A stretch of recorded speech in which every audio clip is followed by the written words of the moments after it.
প্রতিদিনই ভাইরা, আমি যেটা বলতে চাইছি সেটা হচ্ছে আখেরাত নিয়ে। একটা মানুষের চরিত্র তখনই ভালো হতে পারে যখন তার মতো মানে তার ভেতরে আখেরাতের চিন্তা ভাবনা যখন থাকবে, যখন সে ভাববে যে আমাকে প্রত্যেকটা কাজের জবাবদিহি করতে হবে রব্বুল আলমিনের কাছে।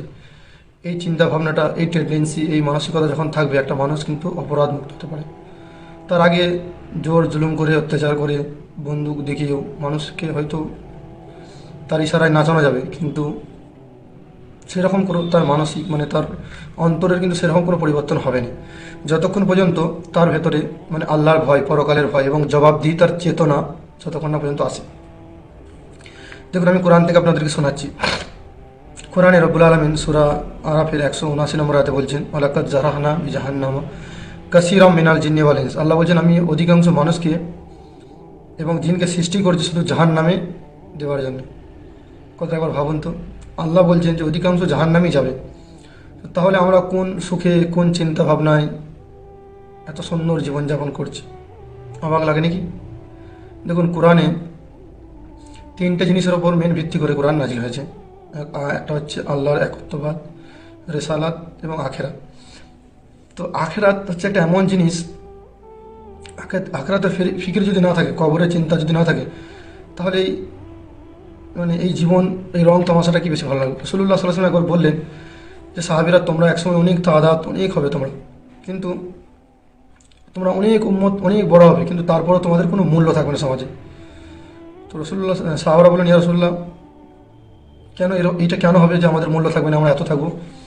তখন আল্লাহ রাসূল বললেন যে, তোমাদের মধ্যে হুব্বুদ দুনিয়া ও কারাহিয়াতুল মউত, দুনিয়ার ভালোবাসা আর মৃত্যু থেকে দূরে, মানে মৃত্যু, মরতে চায় না, এই বিশ্বাস তোমাদের মধ্যে চলে আসে। প্রিয় দিনী ভাইরা, আমরা হয়তো জানি আজ আমরা দুনিয়ার মোহে এমনভাবে মানে নিজেকে সেই ধাঁচে এমনভাবে মানে আমরা গড়ে তুলে নিয়েছি, যার কারণে আমরা এ থেকে বেরিয়ে আসতে পারছি না।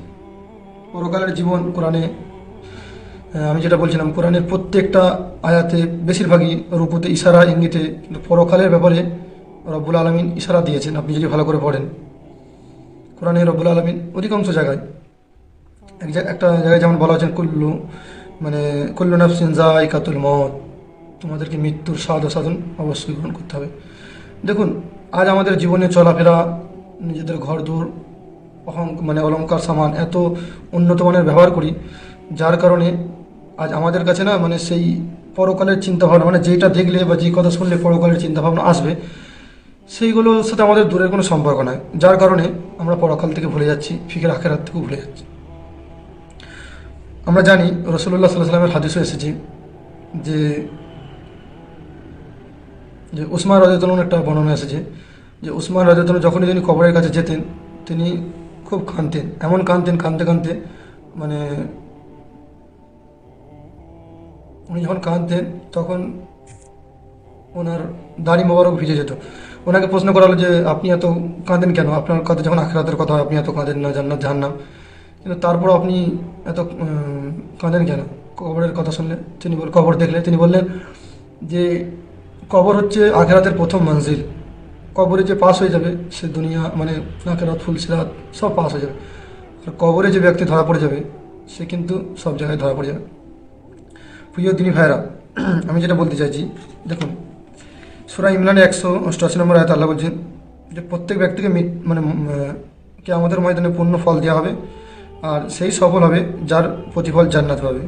আর যে দুনিয়ার জীবনকে প্রতারণা করেছে, আর যে দুনিয়াকে করেছে, যেটা আমি বলছিলাম, তো তার জন্য জাহান্নাম থাকবে। তো হাদিসে রাসূলুল্লাহ সাল্লাল্লাহু আলাইহি ওয়াসাল্লাম একটা হাদিসে এসেছে, আল্লাহ রাসূল বলছেন যে, 5টা জিনিসের আগে 5টা জিনিসের গুরুত্ব দাও, যেটার আগে আমি বলেছি। সেটা হচ্ছে যে বয়স্ক হওয়ার আগে যৌবন বয়সটাকে গুরুত্ব দিতে বলা হচ্ছে। অসুস্থ হওয়ার আগে সুস্থতার গুরুত্ব দেওয়া বলা হচ্ছে। গরিবী হওয়ার আগে দৌলত মালদার গুরুত্ব দিন। ব্যস্ততা হওয়ার আগে ফ্রি যে সময় তাটাকে গুরুত্ব দিন। এবং মৃত্যু আসার আগে জীবনকে গুরুত্ব দিন। আমরা জানি যে সময় একটা বিশাল ইম্পর্টেন্ট জিনিস। আজ যুবকরা, বিশেষ করে আমাদের মতো যারা যুবক আছে, আরও যারা আছে, তারা সময় অপচয়, আমরা গেম টাইম পাসে সময় অপচয় করছি।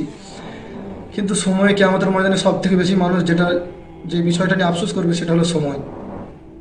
প্রত্যেকটা সময়ের জবাবদিহি করতে হবে। যা আমরা তো দেখি, যার কারণে কোরআনে আল্লাহ সময়েরই কসম করেছেন। প্রিয় দিনী ভাইরা, সূরা মুলকে আল্লাহ বলেন, আল্লাযী খালাকাল মাউতা ওয়াল হায়াতা লিয়াবলুকুম আইয়ুকুম আহসানু আমালা। মৃত্যু এবং জীবন সৃষ্টি জন্ম এই জন্যই দিয়েছি যাতে করে তোমরা তোমাদের মধ্যে দেখতে পারি, পরীক্ষা করতে পারি তোমাদের মধ্যে সব থেকে বেশি উত্তম কে আমলের দিক থেকে, ভালো কাজের দিক থেকে। তো আমরা যতক্ষণ পর্যন্ত মানে জীবনটাকে, এই দুনিয়াটাকে আমাদের যদি পরীক্ষার জায়গা মনে না করবো, ততক্ষণ পর্যন্ত কিন্তু জীবনের খেল তামাশায় মগ্ন। যেমন কোরআনে এসেছে আল হাকুমুত তাকাসুর হাত্তা জুরতুমুল মাকাবির, মানে আমরা দুনিয়ার জীবনের খেল তামাশা মোহ এমন পড়ে গেছি যে একদিন কবর পর্যন্ত পৌঁছে যাচ্ছি, তখন আমাদেরকে মনে পড়েছে। তো এটা স্বাভাবিক ব্যাপার।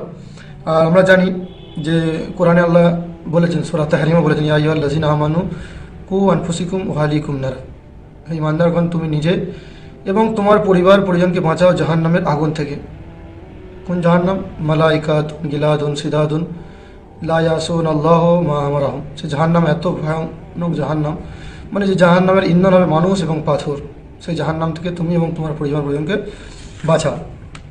প্রিয় দিনী ভাইরা, আমরা জানি যে জাহান্নাম একটা এমন জায়গা যেখানে মানুষকে কোনো পুষ্টিকর খাবারও দেওয়া হবে না, সেখানে কোনো ঠান্ডা পানীয় দেওয়া হবে না, সেখানে গরম পানি পান করানো হবে, কাঁটাযুক্ত ফল দেওয়া হবে। তুস্কা মিন আইনিন আনিয়া লাইসালাহম তাওয়ান ইল্লা মিন দারি লা ইসমিন ওয়ালা ইগনি মিনজু।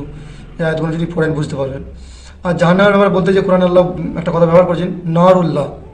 ভাবুন তো, যে আল্লাহ কথায় কথায় বলছেন যে রহমান রহিম, সেই আল্লাহ বলছেন নারুল্লাহ, আল্লাহর মানে মানে আগুন। চিন্তা করুন তো, নারুল্লাহ মুকাদাতুল্লাতি তাত্তালি আলাল আফিদা। কোনো জায়গায় এসেছে যে অন্য এক আয়াতে এসেছে যে জাহান্নামকে যখন মানুষ ফেলে দেওয়া হবে, জাহান্নাম চিৎকার মেরে চিৎকার করবে আর বলবে আর কেউ আছে কি।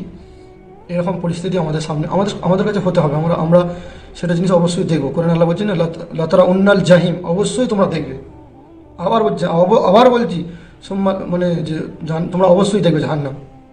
প্রিয় দিনী ভাইরা, এখনও সময় থাকতে মূল্যায়ন দিতে হবে। দেখুন, জাহান্নামীরা যখন জাহান্নামে যাবে, তাদেরকে জিজ্ঞাসা করা হবে আলাম ইয়াতিকুম নাদির, তোমাদের কাছে কি কেউ ভীতি প্রদর্শনকারী এসেছিল কি, যারা তোমাদেরকে বলেছিল? তখন তারা বলবে কলু বালা, এসেছিল, কিন্তু আমরা অস্বীকার করেছি। সূরা জুমার খুলে দেখুন।